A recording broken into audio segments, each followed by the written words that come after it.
بسم اللہ الرحمن الرحیم۔ آج کا ہمارا عنوان ہے کہ کون سا جانور جس کی قربانی افضل ہے اور کون سا جانور جس کی رسول اللہ صلی اللہ علیہ وسلم نے قربانی فرمائی تھی۔ تو روایات میں آتا ہے کہ رسول اللہ صلی اللہ علیہ وسلم اکثر دمبے کی قربانی فرمایا کرتے تھے۔ ایک مرتبہ کا ذکر ہے کہ نبی پاک صلی اللہ علیہ وسلم جب قربانی کا ارادہ فرماتے تو دو ایسے دمبے خرید کرتے جو موٹے اور تازے ہوتے اور اسی طرح سینگوں والے ہوتے۔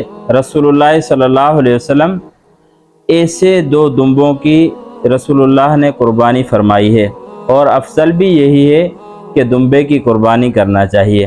اور اسی طرح جو اونٹ ہیں ان کی قربانی کرنا بھی جائز ہے، اور اسی طرح بکری کی قربانی بھی جائز ہے، اور اسی طرح گائے کی قربانی بھی جائز ہے۔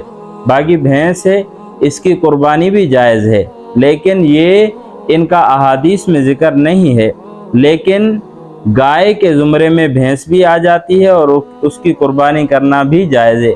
اسی طرح بھیڑ ہے اس کی قربانی کرنا بھی جائز ہے، لیکن رسول اللہ صلی اللہ علیہ وسلم نے کیونکہ دمبے کی قربانی کی ہے، اس لیے یوں سمجھیں کہ افضل یہی ہے کہ دمبے کی قربانی کرنی چاہیے۔ اللہ تبارک و تعالی ہمیں ان باتوں پر عمل کرنے کی توفیق نصیب فرمائے۔